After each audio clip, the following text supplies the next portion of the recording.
It's November 19th, 1906, and another remarkable event is about to be uncovered by Arion, Rebecca, and Olly, the Retrospectors. It was on this day that the British Olympic Council sent a letter agreeing to host the 1908 Olympic Games in a curious reversal of the usual bidding process that pits potential host cities against one another. And no, this was London going, okay, yeah, I guess we will. But with just 2 years on the clock until the Games were due to open, a host was needed after the original host Rome pulled out after the eruption of Mount Vesuvius. Yeah, Britain stepped in as a last-minute replacement, a bit like Christopher Plummer for Kevin Spacey. Though less controversially. So Mount Vesuvius had erupted in April of 1906, devastating Naples, and the Italian government, probably quite shrewdly, had decided that it would not look good if they splashed a lot of public cash on hosting the Olympics. So it had to be hastily reassigned to London, which was one of 4 cities which had originally bid for the Games. And to be honest, you can understand why the Italian government made that decision, because at the time, the Olympic dream was looking like a bit of a failure. I love looking back at things like this, which are just institutions now, right? The Olympics isn't going anywhere. But at this point, they'd started in 1896, so we're getting ready for the 4th Olympiad at this point. And the previous Games, the 1904 St. Louis Games, had been really underwhelming. Not that many people had attended. Obviously, a big part of that was the fact that it was being held in the United States, and lots of people either couldn't or didn't want to travel to compete. So it was just a bit of a damp squib, and it was kind of looking like it was going to be the same in London, to the extent that the organisers arranged to run it at White City in London alongside another event that they knew would be a guaranteed crowd pleaser, the Franco-British exhibition. Well, that was an economic decision as much as anything else. So the chairman of the British Olympic Association, Lord Desborough, he persuaded the organisers of the Franco-British exhibition to fund and build the stadium next to the site that they already had for the Franco-British exhibition. So that's why it happened that way. But that did mean that in addition to quite a cool stadium, which I'm sure we'll get on to shortly, there was, in the background, a flip-flap. Did you see that? I don't even know what it is. The flip-flap. I know I just sound like Boris Johnson wanking on at some conference now. The flip-flap was a sort of prototype Ferris wheel meets a kind of Eiffel Tower. On Put wheels. me on that. So you had like 2 towers that crossed each other that were basically steel arms stretched out on opposite sides of a central base that rose from the ground to a height of 200 feet, each arm carrying a platform that could accommodate 50 passengers. So it was just a ride, basically, that was part of this Franco-British exhibition to celebrate the Entente Cordiale. And they kept it up for the London 1908 Olympics. And a lot of the games, those early games, were associated with some sort of fair. The 1900 Paris Games were part of the World's Fair, and then the St. Louis Games, they were part of the Louisiana Purchase Exposition. And they also just featured these kind of weird things, like at the Paris Games, events were just happening around the fact that the World Fair was there in the first place. But they had like peculiar events like firemen putting out a blaze, ballooning, or obstacle swimming races, all of which I would love to see as part of the contemporary Olympics. But at the St. Louis Games, there were a couple of events that I definitely wish had made it through. One was mud fighting, and the other one was climbing a greased pole, which you could also put those 2 events together, I reckon. Totally. The London 1908 Games wouldn't end up with as many zany events, but they did have some that would be considered very unusual to us now. So as well as tennis, they also had rackets, which is kind of like squash, and jeu de paume, which is like an early version of tennis. You have polo, lacrosse, tug of war, deer shooting, pistol duelling with wax bullets. So basically it's like a day at a public school, which might account for why this is the only Olympics in which Great Britain won more medals than anyone else, with 56 golds and 146 medals in total. 3 times the number won by the second place team, the United States. Yeah, I mean, it's a well-known trope for host cities to try and sneak in their country's preferred sports. But I've got to say, Britain really took the cake in this one. Was there Olympics Eton Wall game as well? Well, they had won, keep in mind that they won a total of 146 medals, as you said. At the previous Olympics in St. Louis, they won 2. And at the next Olympic Games in Stockholm, they would win 41.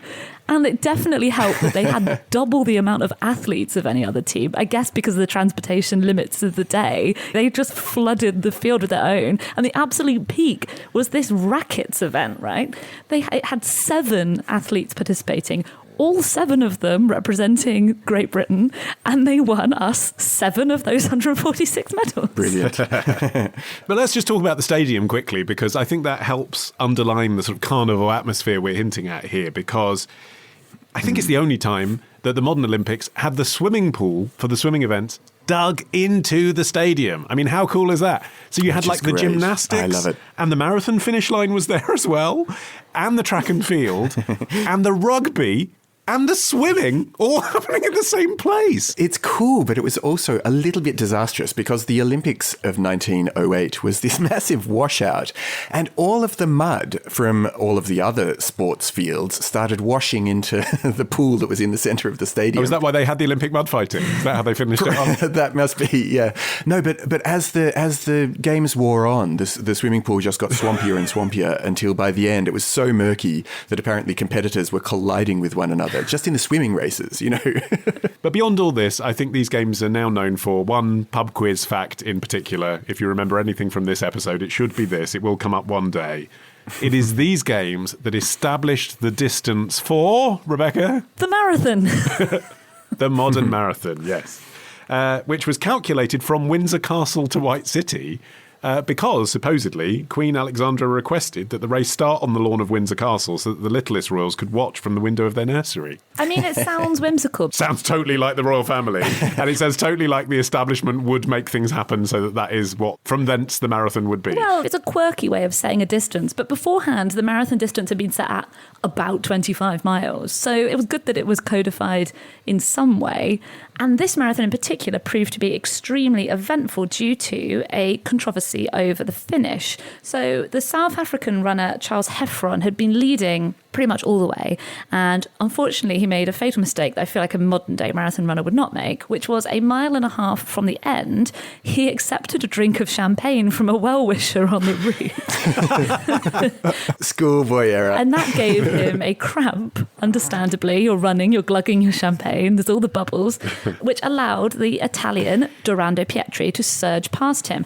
However, once he got into the stadium, he was exhausted, he became disorientated, he started running the wrong way around the stadium, and he fell over, and officials had to pick him up. And during the stadium lap, which was the final closing lap of the whole marathon, he was picked up 4 times in total by officials who obviously were just really admiring his spirit and wanted to help him over the line. Unfortunately, he was then disqualified after the race because it was obviously ruled that he had been assisted, and the gold ended up going to the American runner Johnny Hayes.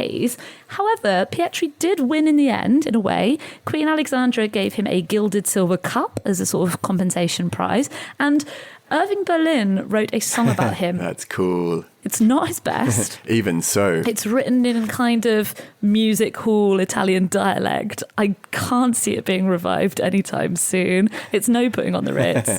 And Arthur Conan Doyle, of all people, persuaded the Daily Mail to start a fundraising campaign to help him buy a bakery. These are just random words you've put together in a sentence, Rebecca. This can't be history. I know. I couldn't find any evidence that Pietri wanted to open a bakery, but maybe it was reported at the time they did. Maybe that's the second verse. So the marathon wasn't the only controversial race at the Olympic Games this year either.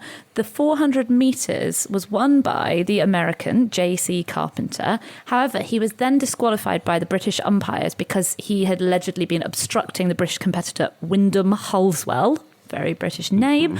And the reason that this was controversial was that the American and the British athletics officials had different definitions of what obstruction was. So the race was ordered to be rerun, but Carpenter and the other runners, who were all American as well, refused to participate, which led to, the kind of sad, farcical spectacle of Halswell running it alone and winning, surprise, surprise, the gold medal. But because of all these controversial decisions at the 1908 Games, this led to the creation of the International Amateur Athletic Federation, which standardised track and field competition rules internationally to make sure this kind of thing couldn't happen again. Champagne only to be drunk before and after events, not during. So fun fact to finish with about Lord Desborough. He is one of the few people ever to read his own obituary, because it was mistakenly published in the Times on the 2nd of December 1920, 25 years before he actually died. No. The subs had confused him with Lord Bessborough, who had died. Oh, yeah. I can see that being that's like an audio mistake, isn't it? Yeah. Lord Desborough actually lived to the age of 90 and died in 1945, having read his own obituary. Which I'd like to do. Wouldn't you? Yeah. If you had access to your own obituary, you'd want to read it, wouldn't you? Olly man, good with toast.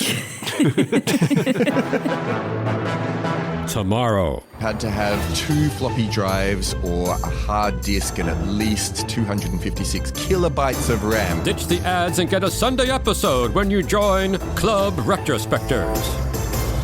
Patreon.com/retrospectors.